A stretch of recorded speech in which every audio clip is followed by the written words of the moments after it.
Are these people alive or dead? Hold him down! We don't know. Is that true? There's a man going around taking names, and he decides who to free and who to blame.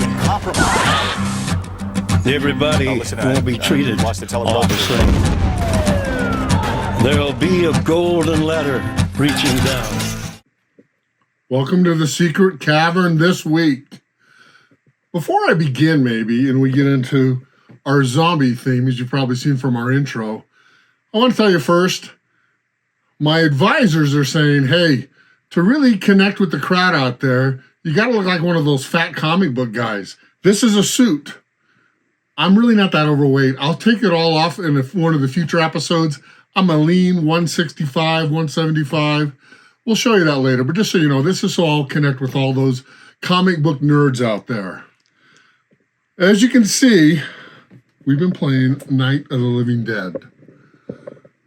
And before I even begin Zombie, I'm going to tell you a story. Night of the Living Dead, when I was 10 years old in 4th grade, I was babysitting. I think he was like 3 or 4 years old. He was asleep. The parents were gone. Saturday night was Creature Feature.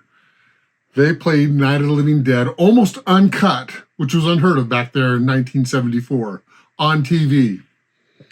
I was glued to the TV. If you know the story, people are trapped in the house like this game. Zombies are pounding on, trying to get in, getting in through the windows. Once they bite you, you become infected. The people came home, and I didn't even realize they came home. And then they said, hey, Chris, and I was startled that they were even there. They drove me home, and I went, my house is just up the block. They drove me home. I go in the house, it's dark, everybody's asleep. It's only like 10:30, but it was 1974 back then. I went in the living room, turned on the TV, and started watching the end. I got so scared, I turned it off, and there was maybe 20 minutes left, 15 minutes left of the movie. And I didn't know what to do. I didn't know where to sleep. I couldn't sleep in my room. I'm wandering the halls. I thought my brothers and sisters will tease me. My parents won't let me watch scary shows anymore. So I wandered the hall for a while, and I think I slept with my door open so I could still see my parents' room. It was crazy. Let me tell you, if you're watching a scary movie, do not wait until the end. Or don't miss the end. Watch the whole thing. Because I didn't see the end, it lived on in my mind for years. And back then, there's no video.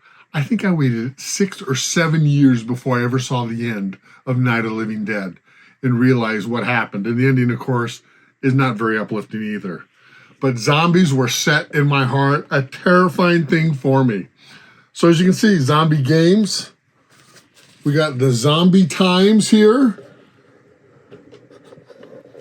And that is about 1974, about the same time I saw the movie. Oh, wait a minute. Pretty thrash copy here. Everything from I Walk to a Zombie, articles about Night of the Living Dead, comics about zombies. There's Zombie Tales from Marvel, black and white comic. Absolutely awesome, great artwork. And look, here's the essential one. So all the issues in there. Cool thing is, all the stories are in there, as you can see. There's articles in there about the movies. Look at that whole article on Night of the Living Dead right there. So, little great piece thing to have. All the comics are in the Tales of the Zombie. The very first zombie book, Night of the Living Dead, based on the movie. This was 1974, I believe, when this came out, when I saw it. So here, bought it off the shelf for, was it $2 or $1.75? Here is the first other zombie book. I think this one's going for like $95 or $25 on eBay. John Russo kind of wrote the sequel, Return of the Living Dead. Not like the Return of the Dead like the movie, because this was written in 1978. So, and it's just kind of a continuation of the Night of the Living Dead tale. So, good zombie book, not the best, but I'm going to tell you what the best zombie book is in 1 minute, by far. You probably see The Walking Dead here. I went to the local comic book store and they said, Chris, if you're a zombie guy, why aren't you reading Walking Dead? Everybody reads The Walking Dead. So I picked it up and I started reading a few issues. All right, this might be a little controversial. No offense to Robert Kirkland. Okay, Robert, whatever, Kirkman that started The Walking Dead. But I said, he's copying the story. He's copying it from somewhere else. This book, Reign of the Dead by Lynn Barnhart, I had to look at it. Both of them were written about and published the same time. The first issue of Walking Dead comic and this.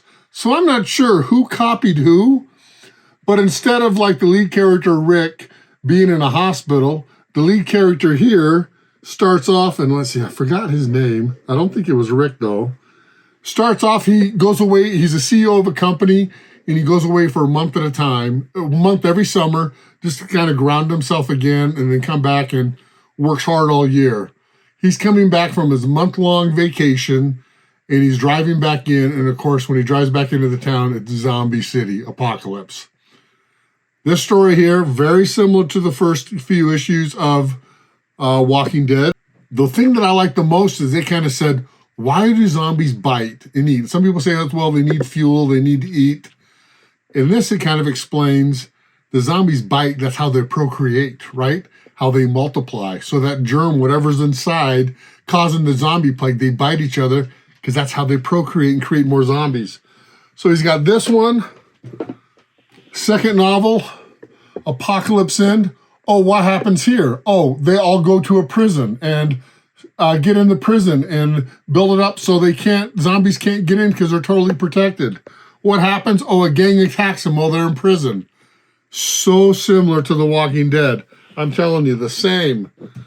And then, of course, he's got 2 more novels of it. Outbreak and Reign of the Outbreak. Lynn Barnhart, and I swear, Robert Kirkland kind of stole the idea from him. Other zombie books, Tombs of the Dead. The cool thing about these by the same publishers that do Vampire the Masquerade, they're zombie stories, once told in the 1920s. Another zombie tale is told in Roman times.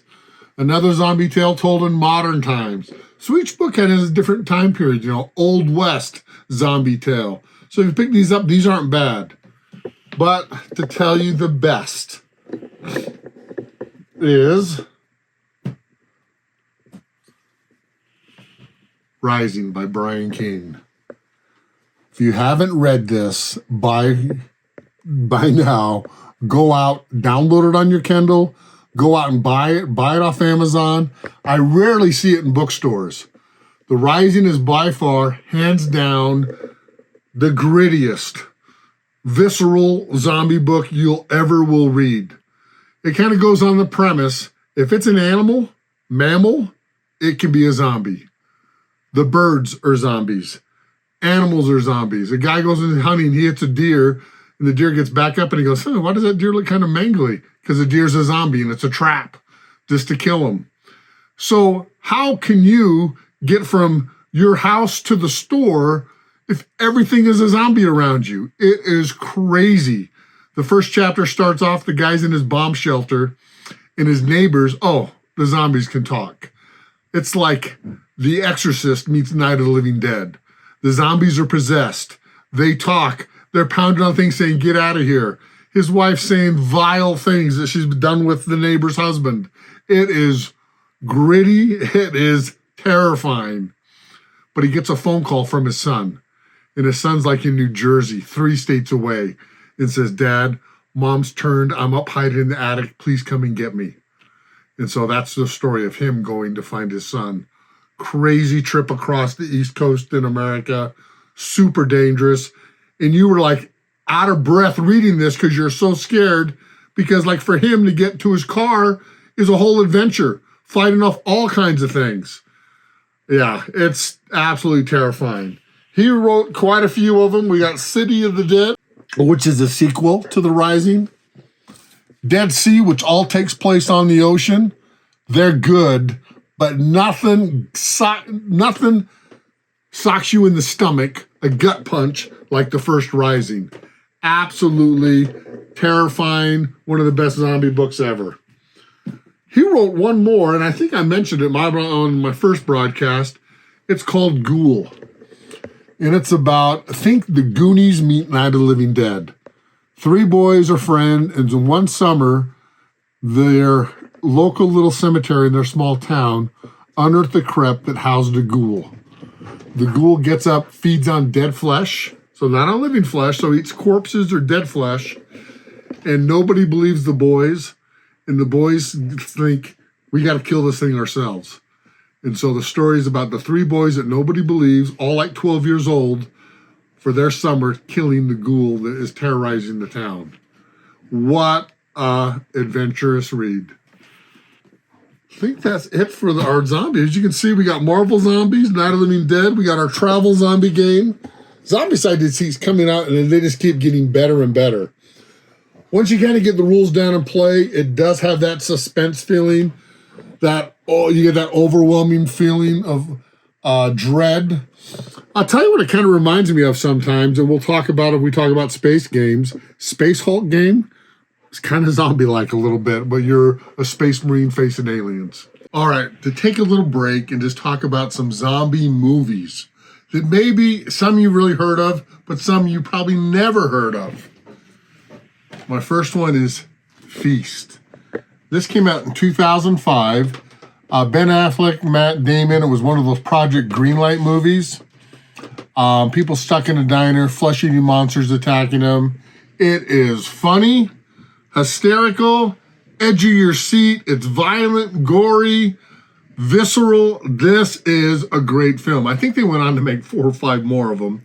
But just watch the first one. I've only seen the unrated version, so I can't say. But if you get a chance to watch Feast, you are in for a treat. Next one, Dawn of the Dead, 1978. I cannot tell you how much money I spent at midnight movies, well before video, watching this midnight show of Dawn of the Dead. I must have went over 20 times. I went with my dad a few times. I just could not get enough of the zombies in the mall, the midnight movie crowd. I remember when I went to Irvine High, as a brand new student, the girl that gave me a tour, her name was Rachel, and she was wearing a Dawn of the Dead t-shirt from the movie.